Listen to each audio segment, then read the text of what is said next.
नमस्कार साथियों, ज्ञान स्थली गुरुकुल के चैनल पर आपका बहुत बहुत स्वागत है। 69,000 शिक्षक भर्ती मामले में 23 मार्च 2026 शाम 5:30 पर हम IA संबंधी जुड़ने की खबर लेकर आए हैं। सुप्रीम कोर्ट की साइट को हमने ओपन कर लिया है और इसमें जो भी औपचारिकताएं होती हैं उनको हमने पूरा कर लिया है। स्पेशल लीव पिटीशन 21,273/2024 और ये आगे चल के diary number 38,554/2024 Ravi Kumar Saxena versus state of Uttar Pradesh के नाम से यह हमारी ओपन हो गई है। जब हम केस डिटेल में देखते हैं तो अभी केस डिटेल हमारा वही पुराने वाला स्टेटस शुरू हो रहा है। अभी कोई नई अपडेट इसमें नहीं आई है। अभी यह पेंडिंग ही दिखा रहा है। जो पुराना स्टेटस था हमारा अभी वही है। 19/2/2026 ऑर्डर बाय ये हमारा 4/2/2026 के अनुसार वही अभी है। अभी कोई नई डेट इसमें नहीं मिली है। केवल IA इसमें जुड़ी है। IA के बारे में हम आपको सीधे दिखाते हैं। IA की तरफ चलते हैं। IA यहाँ पर हमारी ओपन है तो आइए हम 2026 की तरफ आपको लेकर आते हैं।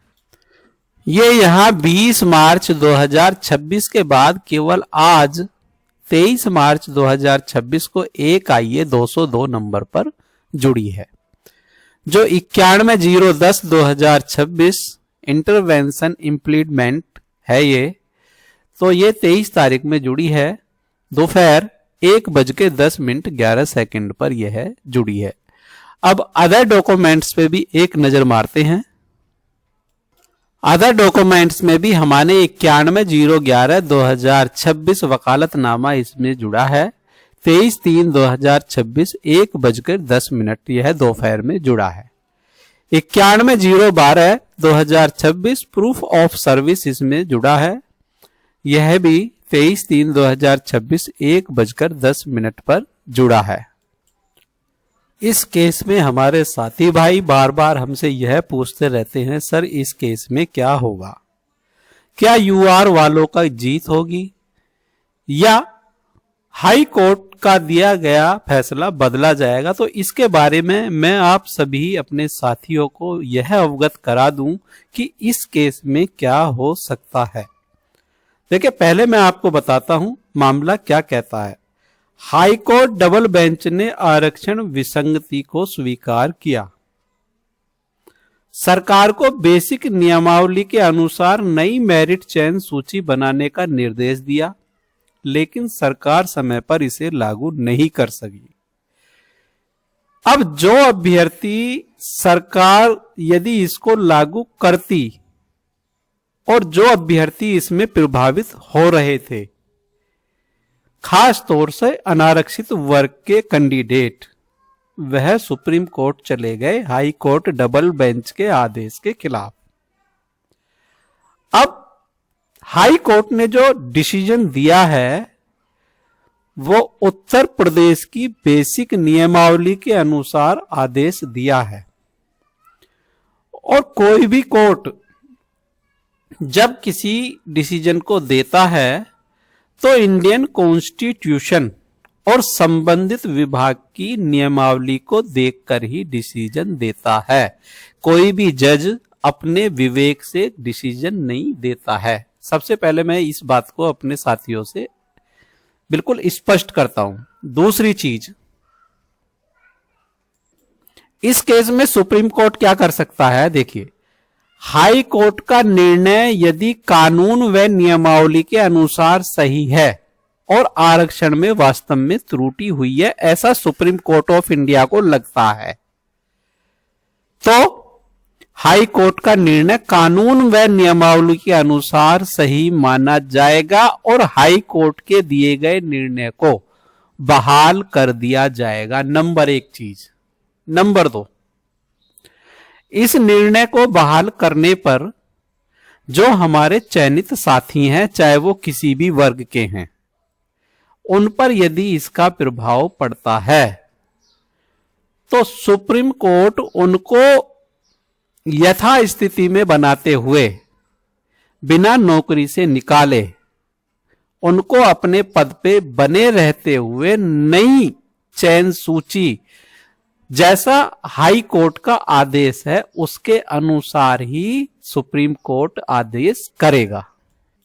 आमतौर पर सुप्रीम कोर्ट पहले से लगे हुए लोगों को हटाने से बचता है और नई मेरिट सूची बनाकर समायोजन का रास्ता देता है, यानी न्याय भी हो जाए और नुकसान भी कम से कम हो। तो 69,000 शिक्षक भर्ती के जितने भी हमारे साथी भाई हैं, परेशान होने की जरूरत नहीं है। सुप्रीम कोर्ट में नई नई याचिकाएं डल रही हैं, इससे यह साफ स्पष्ट हो जाता है कि सुप्रीम कोर्ट में याचिका डलने के अनुसार डिसीजन नहीं आने वाला है। जो हाई कोर्ट का दिया गया डिसीजन है उसी को बहाल रखने की तरफ सुप्रीम कोर्ट का संकेत मान सकते हैं। यदि ऐसा हो जाता है तो बेसिक नियमावली का भी पालन हो जाएगा, संविधान का भी पालन हो जाएगा और किसी का अहित भी इसमें नहीं होगा। तो हमें लगता है, और जो विषय विशेषज्ञ हैं या अधिवक्तागण हैं उनके अनुसार भी इसी तरह के संकेत हमें देखने को मिल रहे हैं। एक चीज से मैं आपको और अवगत करा दूं, सुप्रीम कोर्ट ऑफ इंडिया में अब आसानी से वकीलों को या सरकारों को आसानी से तारीख मिलने वाली नहीं है। यदि वकील या सरकार तारीख मांगती हैं तो एक तारीख ज्यादा से ज्यादा दी जा सकती है, दूसरी तारीख आसानी से नहीं मिलेगी। अब यह सुप्रीम कोर्ट ऑफ इंडिया ने स्पष्ट कर दिया है। अब तारीख के लिए जो विशेष कारण बनते हैं वकील की अनुपस्थिति के लिए, जैसे किसी पक्ष का वकील या वकील के परिवार में किसी की मृत्यु हो जाए तो ऐसी कंडीशन पर तारीख मिल सकती है, या कोई सा भी पक्ष गंभीर बीमार है तो उसका मेडिकल प्रमाण पत्र किसी भी पक्ष को देना होगा, या सुप्रीम कोर्ट ऑफ इंडिया को लगे कि तारीख देना जरूरी है तो ऐसी कंडीशन में तारीख मिलेगी। इससे अलग किसी भी कंडीशन में तारीख नहीं मिलेगी। तारीख वाला खेल अब सुप्रीम कोर्ट ऑफ इंडिया ने समाप्त कर दिया है। न्याय की प्रक्रिया भले ही समय ले, लेकिन सही निर्णय ही स्थायी समाधान देता है। सटीक और विश्वसनीय अपडेट के लिए जुड़े रहिए ज्ञान स्थली गुरुकुल के साथ। जानकारी आपको अच्छी लगी है तो वीडियो को लाइक और शेयर अवश्य कीजिए, और यदि आपने हमारा चैनल सब्सक्राइब नहीं किया है तो चैनल को सब्सक्राइब कर लीजिए। 69,000 शिक्षक भर्ती केस से जो भी नई अपडेट आती है हम तुरंत आपके सामने लेकर उपस्थित होते हैं। तो मिलते हैं नई अपडेट और नई जानकारी के साथ। तब तक के लिए जय हिंद, जय भारत, धन्यवाद साथियों, आपका दिन शुभ हो।